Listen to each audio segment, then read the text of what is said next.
मान लीजिए कि आपने अचानक नोटिस किया कि आपके आसपास कोई अन्य लोग नहीं है। सड़कें, शहर, देश पूरी तरह से खाली हैं। बिजली के किसी भी उपकरण काम नहीं कर रहे हैं। 3 दोस्तों के साथ भी ऐसा ही हुआ, लेकिन समस्या यही नहीं रुकती। उन्हें एक खेल में भाग लेने के लिए मजबूर किया जाता है। ये एक तरह का जीवन मरण जीवन का खेल है। यानी अगर आप हार जाते हैं, तुम मरने जा रहे हो, लेकिन अगर कोई खेल में हिस्सा नहीं लेना चाहता है तो अचानक आसमान से एक लेजर उस गरीब आदमी के सिर पर गिर जाएगा और उस व्यक्ति की जान ले लेगा। इसलिए आपको उस खेल में हिस्सा लेना होगा। दुनिया में हर व्यक्ति कहाँ है, इस शहर में क्या हुआ, हमें सब कुछ जानने के लिए इस कहानी को जानने की जरूरत है। यह कहानी एक प्रसिद्ध जापानी मंगा से ली गई है जिसे एलिस इन बॉर्डरलैंड कहा जाता है, और यहीं से नेटफ्लिक्स पर यह लाइव एक्शन सीरीज आई। तो हे दोस्तों, मैं मूवीज के हूँ, मेरे चैनल में आपका स्वागत है। इस वीडियो में मैं एक साइंस फाई थ्रिलर सीरीज की बात कर रहा हूँ। इसे एलिस इन बॉर्डरलैंड कहा जाता है। हम अरिसु नाम के एक लड़के को देखते हैं। अब मैं उससे क्या कह सकता हूँ? निकम्मा, कुलंगर। मेरा मतलब है, मैं ये नहीं कह रहा हूँ कि उसके पिता अब नहीं रहे। उसके बाद मेरा रियल वॉइस বাংলা ভাষায় শোনো। না, তার পিতা আরিশুকে সেই কথাটাই বলছে। কাজবাজ কিছুই করে না,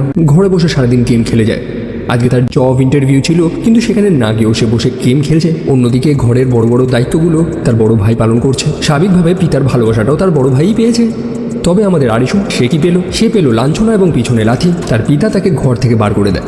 চরম লজ্জায় আরিশু হাতে ফোন নিয়ে সেখান থেকে বাইরে বেরিয়ে যায় এবং তার বন্ধুদের সাথে কন্ট্যাক্ট করে।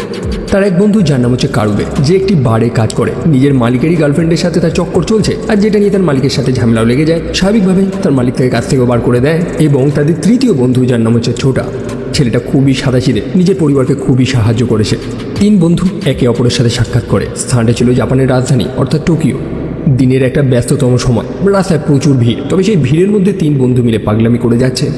আসলে আরিশুকে তো তার পিতা ঘর থেকে বার করে দিয়েছে, তার মানে সে নাকি স্বাধীন, এবং সেই স্বাধীনতার খুঁজিতে 3 বন্ধু চরম পাগলামি শুরু করেছে। এবং এই পাগলামির বশে তারা কিছু ট্রাফিক আইন অমান্য করে। ট্রাফিক সিগন্যাল ব্রেক করে তারা রাস্তায় চলে এসেছে। তাদের কারণে রাস্তায় ট্রাফিক জ্যামও লেগে গেছে। ছোটা লক্ষ্য করে যে আকাশে যেন একটা আতশবাজি ফাটছে। দেখে তো সেরকমই মনে হলো। সেই 3 বন্ধু ট্রাফিক আইন ভেঙেছে বলে পুলিশের তাড়া খেয়ে পার্শ্ববর্তী একটি ওয়াশরুমে গিয়ে লুকিয়ে পড়ে। তবে কিছু সময় পরে তারা একটা অদ্ভুত আওয়াজ শুনতে পায়। বিদ্যুৎ চলে যায়, সম্পূর্ণ স্থানটাও অন্ধকার হয়ে যায় এবং তারা খুবই কনফিউজ যে তাদের স্মার্টফোনও কাজ করছে না। 3 বন্ধু যখন বাইরে বেরিয়ে আসে, তারা লক্ষ্য করে যে রাস্তায় একটা মানুষও নেই। তারা যেমনটা কনফিউজ, তেমনই ব্যাপারটা খুবই চিন্তাজনক। প্রত্যেকে নিজস্ব স্থানে গিয়ে পৌঁছায়। যেমন ছোটা তার অফিসে, আরিশু তার নিজস্ব পাড়ায় এবং কারুবে তার নিজের সেই বাড়ি গিয়ে পৌঁছায়। তবে কোথাও একটা মানুষকেও দেখা যাচ্ছে না। পরে 3 বন্ধু একত্রিত হয়। তারা বুঝে উঠতে পারছে না যে আসলে কি হলো এবং এখন তাদের কি করা উচিত। তাদের কাছেও তো নেই কোনো উদ্দেশ্য বা কোনো কাজ। একসাথে রাস্তার মাঝে বসে মজা ঠাট্টা করে যাচ্ছে এবং তাদের নতুন জীবনের প্ল্যান করছে যে এরপরে তারা আর কী করবে। তবে সেই মুহূর্তে তাদের সামনে একটা বিল্ডিংয়ে আলো জ্বলে ওঠে, যেখানে লেখা ছিল যে গেম এখনই শুরু হবে। তাদের একটা ডাইরেকশন দেওয়া হয়েছে যে কোন দিকে যেতে হবে। সেই কথা মতন তারা সেই স্থানে গিয়ে পৌঁছায়।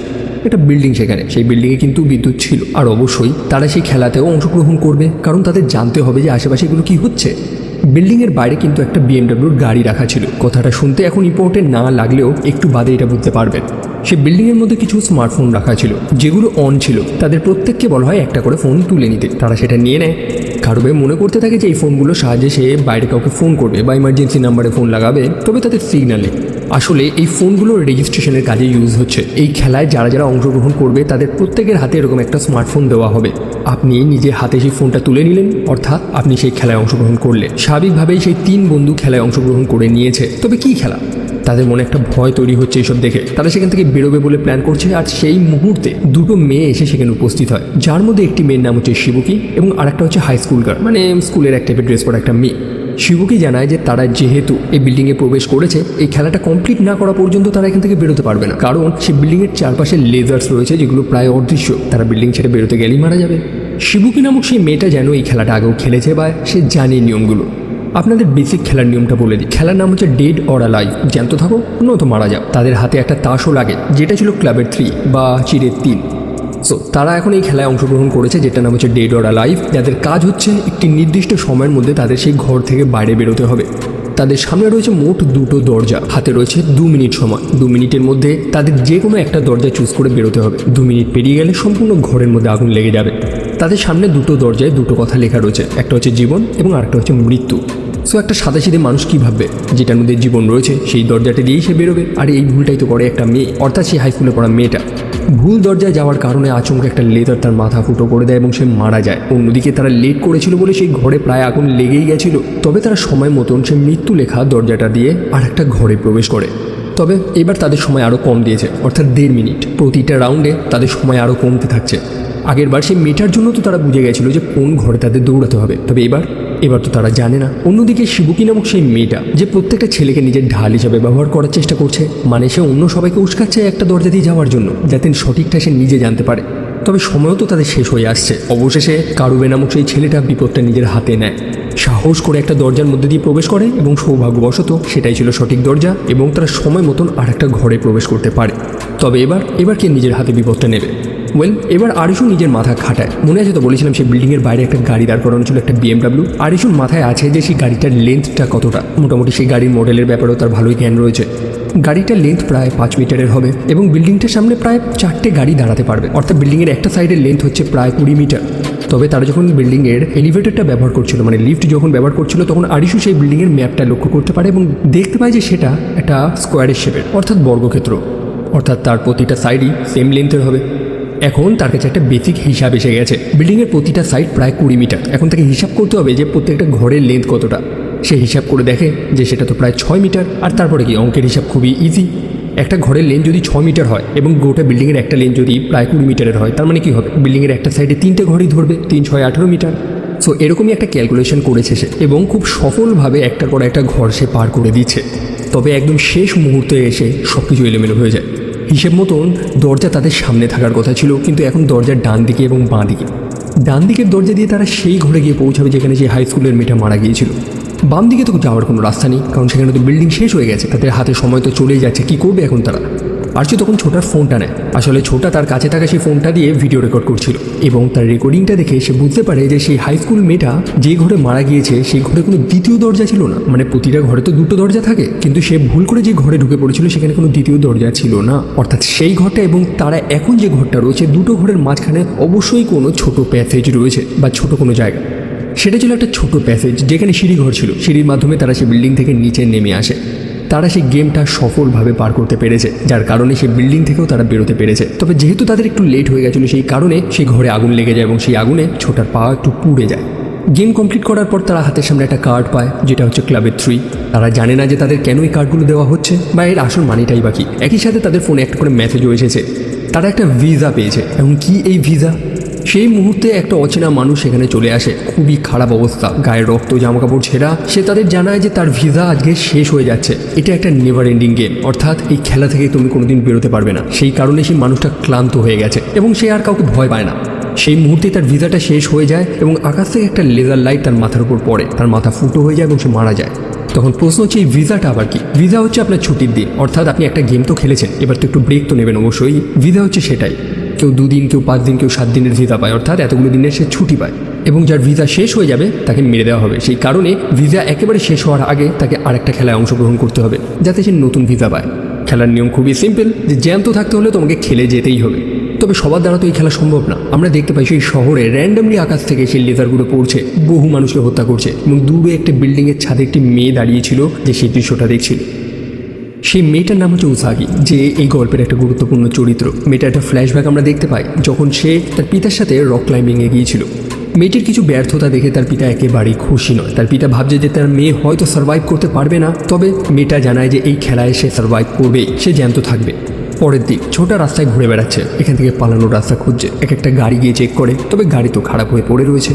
সেই গাড়ির মধ্যে সে কিছু শাকসবজি লক্ষ্য করতে পারে যেগুলো একদম পচে গিয়েছে। তার কাছে ব্যাপারটা খুবই কনফিউজিং ছিল, কারণ এই দুর্ঘটনাটা ঘটেছে গতকাল এবং এই একটা দিনে শাকসবজি তো এরকমভাবে পচে যায় না। যদিও পরে ঘটনাটা রিভিল হয় যে এক একজনের ক্ষেত্রে এই ঘটনাটা এক এক সময় হয়েছে, যেখানে এই 3 বন্ধু মাত্র গতকালই লক্ষ্য করেছে যে এই গোটা শহর থেকে প্রায় মানুষ গায়েবী হয়ে গেল। সেখানে শিবুকি নামক সেই মেয়েটা 3 দিন আগে এই জিনিসটা লক্ষ্য করেছে। এখন অ্যাকচুয়ালি কি হয়েছে এটা তারা জানে না। যে কটা মডার্ন প্রযুক্তির যন্ত্রগুলো রয়েছে যার মধ্যে আইসি চিপসগুলো থাকে সেগুলো ধ্বংস হয়ে গেছে, তবে পুরনো ডিভাইস যেগুলো অ্যানালগ সিস্টেমে চলতো, মানে সেই আদিকালের রেডিও ইত্যাদি জিনিসগুলো, সেগুলো এখনও চলছে। তবে সেগুলো ব্যবহার করার তো আর কোনো কারণও নেই তাদের কাছে। ছোটা মনে করছে যে গতকাল তারা যে আকাশে আতশবাজি দেখেছিল সম্ভবত সেটা কোনো ইএমপি অ্যাটাক হয়েছে বা ইলেকট্রোম্যাগনেটিক পালস। হয়তো অনেকেই জানেন যে ইএমপির ক্ষমতাই এটা যে সে বিদ্যুৎকে সম্পূর্ণভাবে ধ্বংস করে দিতে পারে। হয়তো তার কারণেই বিদ্যুৎ চালিত যন্ত্রগুলো কাজ করছে না, বা এলিয়েনও হতে পারে। এখন তাদের কাছে এইসব অদ্ভুত অদ্ভুত গেস করা ছাড়া আর কী বা আছে। অন্যদিকে শিবুকি নামক সেই মেয়েটা যে তার বসের সাথে একটা শারীরিক সম্পর্ক বানায় তার নিজের কাজের প্রমোশনের জন্য, বেচারি ওয়াশরুম থেকে যখন বাইরে বেরিয়ে আসে তখনই লক্ষ্য করে যে তার বস এবং এই গোটা শহরের কোনো মানুষ নেই। তবে এই 3 বন্ধুকে সেই ব্যাপারগুলো জানায় না। সে জাস্ট জানায় যে তার কিছু মনে নেই, সে 3 দিন আগে এখানে এসেছে। তবে সে জানায় যে সে এমন কোথাও শুনেছে যে ইউরোপের একটা আইটি কোম্পানি একটা ভার্চুয়াল রিয়েলিটি তৈরি করেছিল, একটা দুনিয়া যেটা আমাদের এই দুনিয়ার মতনই হুবহু সেম দেখতে হবে। যদিও বলা বাহুল্য এই বর্তমান দুনিয়াতেও কিন্তু ভার্চুয়াল দুনিয়া একটা জনপ্রিয় সাবজেক্ট হয়ে দাঁড়াচ্ছে। তো সেই ইউরোপের আইটি কোম্পানিটা একটা এক্সপেরিমেন্ট করতে চেয়েছিল, তারাও হয়তো এরকম কাজ করতে পারে। অন্যদিকে ছোটা নামক সেই ছেলেটা যার পাটা পুড়ে গিয়েছিল, তার পায়ের অবস্থা খুবই খারাপ। এই অবস্থা নিয়ে সে খেলায় অংশগ্রহণ কীভাবে করবে এটাও ভাবার বিষয়। কারুবে সেই কারণে আরিশুকে উপদেশ দেয় যে আগামীকাল তারা দুজন শুধু খেলতে যাবে। কথা মতন তারা সেই অ্যারিনাতে গিয়ে পৌঁছায় যেখানে সেই খেলাটা হবে। আর সেখানে অলরেডি বহু মানুষ উপস্থিত ছিল, যার মধ্যে কিছু মানুষকে আমরা পরবর্তী কিছু এপিসোডে আবার দেখতে পারবো। এবারের খেলাটা হচ্ছে এ গেম অফ ট্যাগ এবং তাদের হাতে যে কার্ডটা ছিল সেটা স্পেডের 5। তবে এগুলোর আসল অর্থটাই কি, মানে এই কার্ডগুলোর মানেটাই বা কী? তখন নিটোবে নামক একজন মানুষ তাদের এক্সপ্লেন করে যদি তাসে ক্লাব থাকে তখন সেই গেমে টিম ওয়ার্ক প্রয়োজন, মানুষরা একত্রিত হয়ে কাজ করবে। যদি ডায়মন্ড হয় তখন মানুষের প্রয়োজন বুদ্ধি, যদি স্পেড হয় তাহলে প্রয়োজন ফিজিক্যাল ক্যাপাবিলিটি অর্থাৎ গায়ের জোর, আর যদি হার্ট হয় অর্থাৎ লাল পান সেটা হচ্ছে বিশ্বাসঘাতকতা, ছলনার গেম। মানে সব থেকে কঠিন গেম হচ্ছে হার্ড গেম হয়। আশা করি ব্যাপারগুলো বুঝে গেছেন। এবার তার পাশে যে সংখ্যাগুলো থাকছে সেগুলো হচ্ছে ডিফিকাল্টি লেভেল, অর্থাৎ 1 থেকে শুরু করে 10 নম্বর অবধি। যত বেশি হবে গেম তত কঠিন হবে। এই গেমের রুলস খুবই সিম্পল। প্রায় 20 মিনিট বাদে এই সম্পূর্ণ বিল্ডিংটা ধ্বংস হয়ে যাবে। একটা জায়গায় বোম রাখা রয়েছে, তবে এই বিল্ডিংয়ের মধ্যে একটা সেফ হাউস আছে। তবে সেই ঘরটা কোথায় সেটাই তাদের খুঁজতে হবে। সেই ঘরে গেলে তবেই তারা বাঁচতে পারবে। তবে খেলা এইটুকুনি না, সেখানে আসবে একজন ট্যাগার যে এই প্রতিযোগীদের আটকানোর চেষ্টা করবে। খেলা শুরু হয়, প্রত্যেকে সেই সেফ রুমটা খুঁজছে। আমরা উসাগি নামক সেই মেয়েটাকেও কিন্তু সেখানে দেখতে পাই। আর কিছু সময় পরেই সেখানে সেই ট্যাগার এসে উপস্থিত হয়। যে মুহূর্তটা সেই প্রতিযোগীদের কাছে একটা হরিফিক মুহূর্ত ছিল। ঘোড়ার মুখোশ পরা একটা মানুষ হাতে একটা সাবমেশিন গান নিয়ে চলছে, সামনে যে মানুষকে সে দেখতে পারবে তাকে গুলি মেরে ঝাঁঝরা করে দিচ্ছে।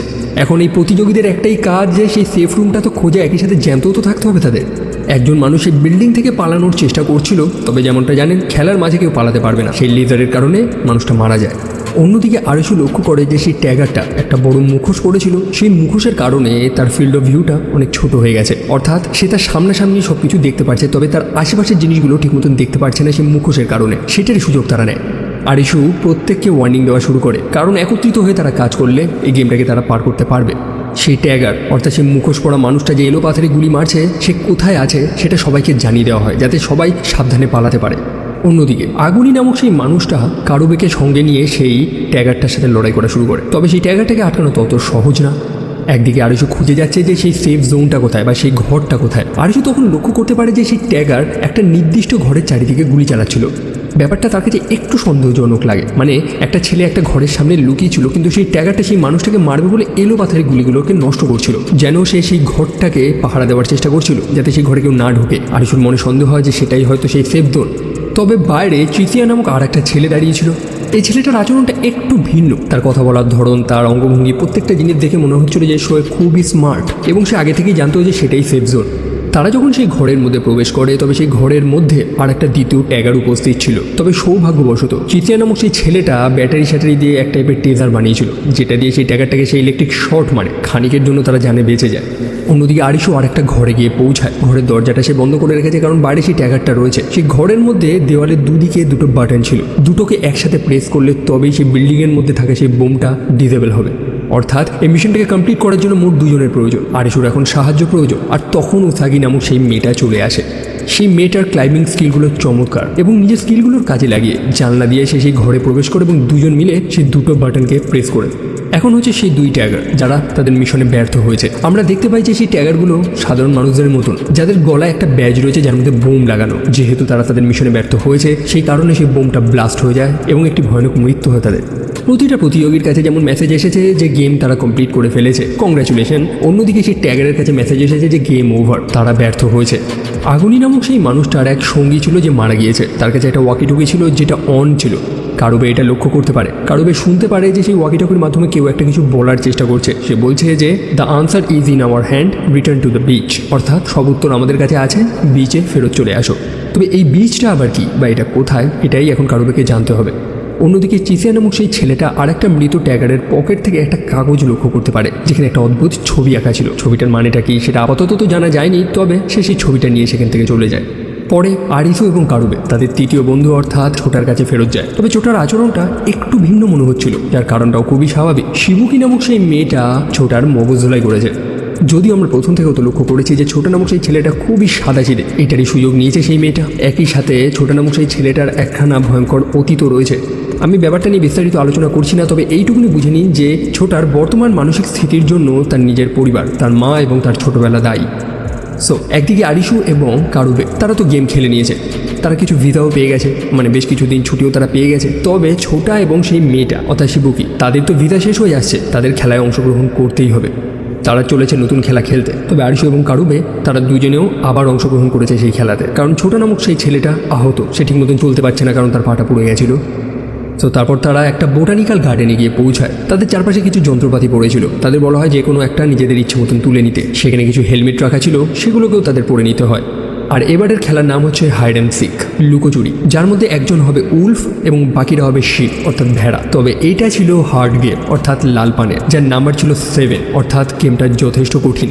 নিটোবে নামক সেই মানুষটা কি বলেছিল মনে আছে তো, যে হার্ড গেম হয় সব থেকে কঠিন, কারণ এই গেমে বিশ্বাসঘাতকতা, ছলনা এগুলো ইনক্লুডেড থাকে। গেমটা প্রায় 15 মিনিটের গেম। লুকোচুরির নিয়ম তো আপনারা অনেকেই জানেন, একজন খুঁজবে এবং বাকিটা লুকাবে। যারা লুকাবে তারা হচ্ছে শিপস বা ভেড়া। তবে এখানে গেমের নিয়মটা একটু ভিন্ন করা হয়েছে। গেমে যারা ভেড়া হবে তাদের গলায় লাগানো সেই বোমটা ব্লাস্ট করবে, তারা প্রত্যেকে মারা যাবে। একমাত্র যে উলফ হবে সেই জ্যান্ত থাকবে। তবে কে উলফ হবে কে ভেড়া হবে এটা কিভাবে নির্ধারিত হবে? নিয়ম খুবই সিম্পল। ধরুন আমি উলফ হয়েছি, তাই আমার এখন একমাত্র কাজ হচ্ছে লুকানো, কারণ যে উলফ হবে একমাত্র সেই জ্যান্ত থাকবে। তবে তাদের হেলমেটগুলো বড় অদ্ভুতভাবে ডিজাইন করা হয়েছে। যে উলফ হবে সে যদি কারুর দিকে তাকায় তখন সেই মানুষটা আবার উলফ হয়ে যাবে। অর্থাৎ আমার একমাত্র কাজ হবে মাথা নিচু করে একটা স্থানে লুকিয়ে থাকা, যাতে আমাকে কেউ খুঁজে না পায় এবং আমি কারুর দিকে তাকাতেও পারবো না। তবে যারা শিপ হবে তারা আমাকে হত্যা করার চেষ্টা করবে, তারা চাইবে যে আমি জোর করে তাদের দিকে তাকাই যাতে তাদের মধ্যে কেউ উলফে পরিণত হয়। আর এই লড়াইটাই এখানে চলছে। অ্যান্ড ট্রাস্ট মি, এই এপিসোডটা সত্যি এই সিজনের একটা ইমোশনাল এপিসোড ছিল, যেটা আপনার গা হাত পা ঠান্ডা করে দেবে রীতিমতো। শিবুকি নামক সেই মেয়েটা উলফে পরিণত হয় এবং সে লুকিয়ে পড়ে। তবে কারুবে তাকে খুঁজে বার করে, তারপর কারুবে উলফে পরিণত হয়। তবে সেই মুহূর্তে আরিসু তখন কারিবুকে পিছন দিয়ে ডাক দেয়, কারুবে তার দিকে তাকায়, সেই কারণে আরিসু আবার একটা উলফে পরিণত হয়। অন্যদিকে ছোটা নামক সেই ছেলেটা এই গেমটা খেলতে চাইছে না। সে আরিসু মনে করছে যে এই গেমটাকে ব্রেক করার বা এই গেমটাকে পার করার একটা উপায় সে বার করছে, যাতে কারোর জীবনটা না যায়। তবে কিভাবে এই উপায় সে বার করবে, এটা তো হার্টের গেম। সেই মেয়েটা আরিসুকে আটকানোর চেষ্টা করে। মেয়েটা জানায় যে সে তার সর্বস্ব দিয়েছে, নিজের শরীর দিয়েছে নিজের প্রমোশনের জন্য, নিজের চাকরির জন্য। এত সহজে তো সে মরবে না। তবে ছোটা সেই মেয়েটাকে আটকে দেয়। সে তার বন্ধু আরিসুকে জ্যান্ত দেখতে চায়। তবে কারুবে সে আরিসুর পিছু করেছে। দুই প্রিয় বন্ধু একে অপরের শত্রুতে এখন পরিণত হয়েছে। আরিসু একটা স্থানে লুকিয়ে কিছু স্ক্রুড্রাইভার এবং ইত্যাদি গ্যাজেটসের মাধ্যমে তার হেলমেটটা খোলার চেষ্টা করে। তবে তাদের গলার ব্যান্ডের মধ্যে একটা বোম লাগানো এবং তার মনে ভয় হচ্ছে যে সেটাকে যদি সে কাটার চেষ্টা করে এবং যদি সেই বোমটা ব্লাস্ট করে তখন কী হবে। সেই কারণে সেই সাহসটা সে আর পায় না। অন্যদিকে সময় তো শেষ হয়ে যাচ্ছে, আরিসুর হাতে আর কোনো রাস্তা নেই। কি করবে এখন সে? তার কাছে এই সম্পূর্ণ পৃথিবী বলতে তার বন্ধুরা, তার পরিবার যখন তার সাথে নেই তখন শুধু তার দুই বন্ধুই তার সাথে ছিল এবং তাদের সাথে সে এরকম কীভাবেই বা করতে পারে। তবে শুধু আরিসু কি চিন্তা করছে? একদমই না। ছোটা কারুবে তারা দুজনেই তাদের পুরনো ছোটবেলার কথাগুলো ভাবছে। বেস্ট ফ্রেন্ডস তারা। গেমের নিয়ম যেমনটাই হোক না কেন তারা একে অপরের সাথে বিশ্বাসঘাতকতা করতে পারবে না। আরিসু নিজে বেরিয়ে আসে, তার বন্ধুদের খোঁজা শুরু করে। সে নিজে মরবে কিন্তু তার বন্ধুদের জ্যান্ত রাখবে সে। তবে তার ডাকে কেউ সাড়া দিচ্ছে না, না ছোটা সাড়া দিচ্ছে না কারুবে, কারণ তারাও চায় যে তার বন্ধু আরিসু জ্যান্ত থাকুক। সময় প্রায় শেষ। এটা হচ্ছে সেই মুহূর্ত যখন সেই তিন বন্ধু তাদের পুরনো ছোটবেলার কথাগুলো মনে করে একে অপরকে বিদায় জানায়। তাদের গলায় যে বোমটা বাঁধা ছিল সেগুলো এক্সপ্লোড করে, সেগুলো ব্লাস্ট হয় এবং আরিসুর সামনেই তার বন্ধুরা প্রত্যেকে মারা যায়। আরিসু ছেলেটা সব কিছু হারিয়েছে, নিজের পরিবার এবং নিজের সম্পদ, অর্থাৎ তার বন্ধুরা তারাও আর নেই। তার বেঁচে থাকারও আর কোনো ইচ্ছা নেই। একটা মৃত মানুষের মতন রাস্তায় পড়েছিল সে। উসাগি নামক সেই মেয়েটা তাকে দেখতে পায়, তাকে ওঠানোর চেষ্টা করে। তবে আরিসু তার ডাকে সাড়া দেয় না। কিছুক্ষণ পরে যখন সেখানে প্রবল বৃষ্টি নামে, সেই মেয়েটা আবার এসে লক্ষ্য করে যে আরিসু সেই বৃষ্টির মধ্যেই রাস্তার মাঝখানে শুয়ে রয়েছে। তার বাঁচার ইচ্ছাটাই আসলে চলে গেছে। তবে সেই মেয়েটা তাকে সাহায্য করে। মেয়েটার একটা অতীতও আমরা দেখতে পাই, যখন তার পিতার জ্যান্ত ছিল। তার পিতা একজন বেশ পরিচিত একজন মাউন্টেন ক্লাইম্বার ছিল, পাহাড়ে টাহাড়ে চড়তো এবং সে এই কারণে ফেমাস, কারণ সে অক্সিজেন ছাড়া ট্রাভেল করতো। তবে যেমনটা তো জানেন, পজিটিভ খবরের সাথে নেগেটিভ খবরও তো ছড়ায়। মানুষের সন্দেহ করতে থাকে যে সে হয়তো অক্সিজেনটা লুকিয়ে রাখে, সে আদৌ অক্সিজেন ছাড়া ট্রাভেল করে না। এইসব খবরগুলো ভাইরাল হতে থাকে এবং তার পিতার সুনামের বদলে বদনাম হতে থাকে। তবে তার পিতা তাদের প্রত্যেককে জবাব দিতে চেয়েছিল। একটা খতরনাক পাহাড় যেখানে সচরাচর মানুষেরা ট্রাভেল করে না, সেখানে সে বিনা অক্সিজেনে ট্রাভেল করার চেষ্টা করে। আর তারপর থেকে সেই মানুষটাকে আর পাওয়া যায়নি। উসাগির পিতা আর ফিরে আসেনি। অনেকে মনে করে সে মারা গেছে, অনেকে মনে করে সে পালিয়ে গেছে নিজের লজ্জাটাকে লুকানোর জন্য, আবার অনেকে মনে করে যে সে আত্মহত্যা করেছে, যে সমাজে তার যে বদনামটা হয়েছে, তার যে দুর্নামটা ছড়িয়েছে সেটার কারণ। আর অবশ্যই এই সব বদনামি চাপগুলো তো সেই মেয়েটাকেই তো সহ্য করতে হয়েছে। সেই কারণে সেই মেয়েটা ভালো খারাপের বিচার করতে পারে। সে আরিশুকে এই কারণে বাঁচায় কারণ সে লক্ষ্য করেছিল সেই ট্যাগ গেমে আরিশু নিজের জীবনের ঝুঁকি দিয়ে প্রত্যেককে সাবধান করছিল যে সেই ট্যাগার সেই বিল্ডিংয়ের কততম ফ্লোরে রয়েছে। প্রত্যেকে যখন নিজের জীবন বাঁচানোর চেষ্টা করছিল তখন আরিশু সবাইকে একত্রিত করে সেটাকে একটা টিম গেম বানিয়ে দেয়। আরিশু যদি সবাইকে সাবধান না করতো তাহলে সেই মেয়েটাও মারা যেত। আরিশুকে এখন আর শুয়ে থাকলে চলবে না, দুঃখ করলেও চলবে না, এবং সত্যটা তাকে মানতেই হবে। নিজেকে জ্যান্ত রাখতে হলে এই খেলা থেকে অংশগ্রহণ করতেই হবে। তারা একটা টানেলে গিয়ে পৌঁছায় যেখানে আরেকটা খেলা আয়োজিত করা হয়েছে। সেখানে একটা বাস রাখা ছিল এবং সেই বাসের মধ্যে 3 জন মানুষ বসেছিল। একজনের নাম হচ্ছে টাকুমা, একজনের নাম হচ্ছে ইয়ামানে এবং আরেকজন হচ্ছে সেইদান। টাকুমা নামক সেই ছেলেটাকে দেখে ছোটার কথা মনে এসে যাচ্ছে তাদের, কারণ সেই ছেলেটা আহত ছিল, পায়ে লেগেছিল, সে ঠিক মতন চলতে পারছে না। তার বন্ধুরা তাকে ছাড়তে চাইছিল না, তা সত্ত্বেও সে তার বন্ধুদের চলে যেতে বলে। তাদের নতুন গেমটার নাম হচ্ছে ডিস্টেন্স, যেখানে তাদের কাজ হচ্ছে তাদের গোলে পৌঁছাতে হবে। গোল অর্থাৎ লক্ষ্যে। এখন সেই লক্ষ্য তাদের কোথায় বা কী সেটা তারা জানে না। তাদের কাজ ছিল ক্লাবের ক্লাব অর্থাৎ টিম ওয়ার্ক, একত্রিত হয়ে কাজ করতে হবে। সেই লক্ষ্যের খোঁজে তারা সেই টানেলের মধ্যে দৌড়িয়েই যাচ্ছে কয়েক কিলোমিটার। তাদের গলা শুকিয়ে যায়। একটা স্থানে জলও রাখা ছিল, তবে তারা বিশ্বাস করতে পারছিল না, কারণ গেমটাই তো এরকম, তারা কিছুতে বিশ্বাসই করতে পারবে না। তবে উসাগি নামক সেই মেয়েটার কাছে জল ছিল, সে সবাইকে জল দেয় পান করার জন্য। তারপর আবার তারা সেই টানেলের মধ্যে দিয়ে দৌড়াচ্ছে। তাদের ফোনের মধ্যে নোটিফিকেশন আসছে যে তারা কতটা দূরত্ব পার করছে, কখনো 6 কিলোমিটার, কখনো 7, কখনো 8 কিলোমিটার, মানে ধীরে ধীরে তাদের দূরত্ব আরও বাড়ছে। তবে এটা কেন আসছে, কী আসছে, সেটা এখনও তারা বুঝতে পারছে না। তবে আমরা যেমনটা জানি, গেমগুলো কি এতটাই বোরিং হবে? অবশ্যই না। সেই টানেলের মধ্যে ছিল একটা ব্ল্যাক প্যান্থার, যে স্বাভাবিকভাবেই তাদের উপরে আক্রমণ করে। সেইদার নামক সেই ছেলেটা নিজের বলিদান দেয়, অবশ্যই সেই ব্ল্যাক প্যান্থারের হাতে সে মারা যায়। অন্যদিকে বাকিরা কোনো মতে নিজেদের জীবন বাঁচিয়ে পালাচ্ছে। সেখানে একটা স্থানে এসে তারা রয়্যাল এনফিল্ডের একটা ডিজেল চালিত বাইক দেখতে পারে। আরিশুর তখন ছোটার সেই পুরনো কথাটা মাথায় এসে যায় যে এই এলাকায় প্রত্যেকটা ইলেকট্রনিক্স ডিভাইস যেগুলোতে আইসি ইনস্টল রয়েছে সেগুলো নষ্ট হয়েছে, তবে যেগুলো অ্যানালগ সেগুলো ঠিকঠাক রয়েছে। সেই বাইকটা তো তারা চালাতে পারবে না, কারণ বাইকে তেল আছে, কিন্তু সেই বাইকের ব্যাটারিটা ডাউন। কিন্তু সেই বাইকের তেলটা যদি তারা সেই বাসটাতে নিয়ে যেতে পারে, যে বাসে তারা সাক্ষাৎ করেছিল, তাহলে সেই বাসটা তারা চালাতে পারবে, কারণ সেটাও সেই পুরনো আমলের বাস ছিল। তবে সেই বাসটা তো তারা অনেক দূরে ফেলে এসেছে, প্রায় কয়েক কিলোমিটার। সেই কারণে উসাগি এবং ইয়ামানে নামক সেই ছেলেটা একটা ভিন্ন রাস্তা নিয়ে নেয়। অন্যদিকে আরিসু সেই বাইকটা নিয়ে দৌড়ে সেই বাসের দিকে। অবশেষে সেই বাসের কাছে গিয়ে পৌঁছায়। তারা সেই বাইকের তেলটা সেই বাসে পুড়ে নেয়। তবে বিপদ তো এখানে শেষ হয়নি।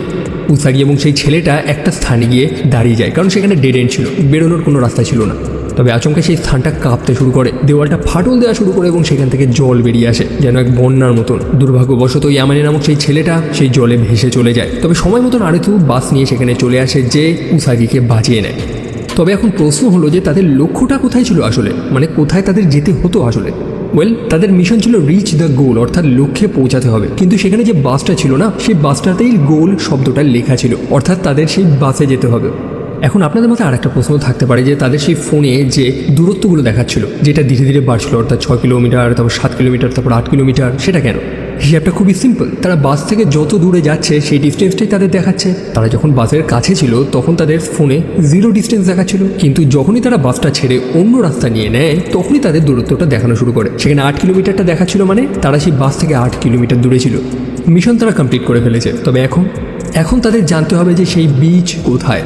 মনে আছে তো, কারুবে সেই ওয়াকিটকিতে শুনেছিল যে সব উত্তর তারা সেই বিচে গিয়ে পাবে। তবে সেই বিচ কোথায় সেটারই খোঁজ করতে আরিশু এবং উসাগি তারা দুজন বেরিয়ে পড়ে। তাদের হাতে 2 দিন সময় রয়েছে। সেই সময়ের মধ্যেই তারা কিছু শিকার টিকার করে সার্ভাইভ করছে। বিভিন্ন মানুষকে জিজ্ঞেস করছে যে সেই বিচ কোথায়, তবে তাদের উত্তর তো কেউ দিতে পারছে না।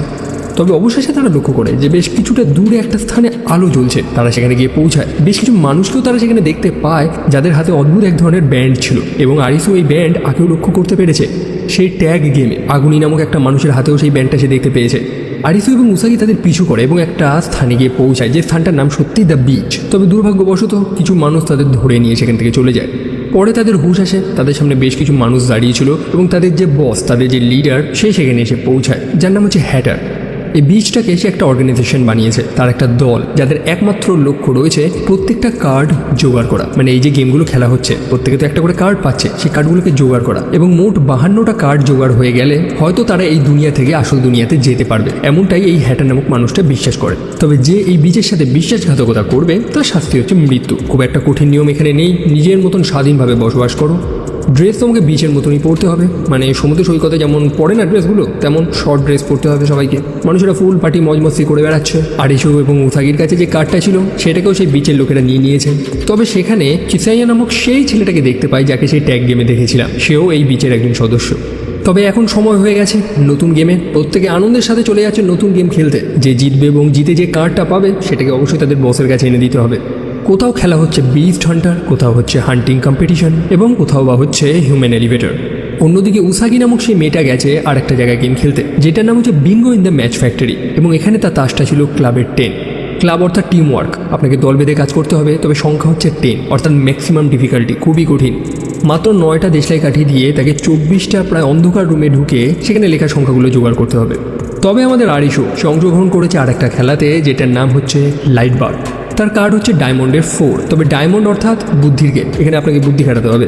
তারা একটা স্থানে দাঁড়িয়ে রয়েছে, সেখানে কিছু তার ঝুলছে উপর থেকে, যার মধ্যে বিদ্যুৎ রয়েছে এবং নিচে থেকে জলের স্তর বাড়ছে। সেই জল যখন সেই তারে ছুঁয়ে যাবে তখন শর্ট সার্কিট হয়ে প্রত্যেকে মারা যাবে। তাই জল ভর্তি হওয়ার আগেই তাদের একটা ছোট ঘরের মধ্যে থাকে একটা বাল্বকে জ্বালাতে হবে। তবে ব্যাপারটা এতটা সহজ না। সেই ছোট ঘরটার দরজাটা যখন খোলা থাকবে তখন তাদের একটা সুইচেই সেই বাল্বটা জ্বালাতে হবে। ভুলভাল সুইচ দিলে গেম ক্যান্সেল, তাই তারা ভুল করতে পারবে না। তবে দরজাটা বন্ধ করার পর তারা ইচ্ছে মতন সুইচ দিতে পারবে, তাতে কোনো সমস্যা হবে না। তবে আমাদের আরিশু ভাই তো বুদ্ধিমান, একটা না একটা বুদ্ধি তো সে ঠিক বার করেই নিয়েছে। সেই ছোট ঘরের দরজাটা সে বন্ধ করে তারপর একটা করে সুইচ দিতে থাকে। তারপর সেই ছোট ঘরের দরজাটা খুলে বাল্বটা ছুঁয়ে স্পর্শ করার চেষ্টা করে, দেখে যে সেটা গরম নাকি, কারণ একটা বাল্ব জ্বললে অবশ্যই তার কাঁচটা গরম থাকবে। আর এইভাবে আরিশু না দেখেই বুঝে যায় যে কোন সুইচেই সেই বাল্বটা জ্বলেছে আর কি। তারপর দরজা খুলে সেই সুইচ দিয়ে সেই বাল্বটা জ্বালিয়ে দেয় এবং সেই গেমটা তারা পার করে নেয়। অবশেষে তারা সেই বিচে গিয়ে পৌঁছায়, যেখানে আগুনি নামক সেই মানুষটার সাথে তাদের সাক্ষাৎ হয়। আসলে আগুনি নাকি সেখানে একটা মিলিটেন্ট গ্রুপ চালায়, তার দলে আরও কয়েকজন রয়েছে যারা এসব অস্ত্র নিয়ে ঘোরে, এবং সেখানকার যে বস অর্থাৎ হ্যাটারের সাথে তাদের একটা ঝামেলা রয়েছে। তবে হ্যাটার এসে আগুনিকে বুঝিয়ে দেয় যে কে এখানকার আসল বস। পরে হ্যাটার প্রতিটা প্রতিযোগীর থেকে তাদের কার্ডগুলো নিয়ে নেয়। যেমনটা বললাম, সে কার্ড জোগাড় করছে। সে মনে করে যে মোট 52টা কার্ড জোগাড় করতে পারলে সে হয়তো এই দুনিয়া থেকে আসল দুনিয়াতে যেতে পারবে। পরে সে আরিশুর সাথে পার্সোনালি সাক্ষাৎ করে। তার সাথে কথা বলার পর আরিশু বুঝতে পারে যে হ্যাটারের মাথায় একটু সমস্যা রয়েছে। অন্যদিকে 6 নম্বর এপিসোডের শুরুতেই আমরা হ্যাটারকে দেখতে পাই, সময়টা বহুদিন আগের, যখন সে এতটা পাগল ছিল না। সে এই বিচ নামক স্থানটা খুঁজে পায় এবং স্বপ্ন দেখা শুরু করে যে এই স্থানটাকে সে একটা উটোপিয়া বানাবে, একটা স্বপ্নের দুনিয়া। তবে আদৌ কি বানাতে পেরেছে সেইটা? অন্যদিকে আরিশু সেই বিচের প্রত্যেকটা মানুষকে নানান প্রশ্ন করছে যে তারা কি মনে করে যে কি হয়েছে এই দুনিয়াতে, আদৌ কি সেই শহর নাকি গোটা দুনিয়ার মানুষেরাই গায়েব হয়ে গেছে। কেউ কিছুই জানে না, কারণ এই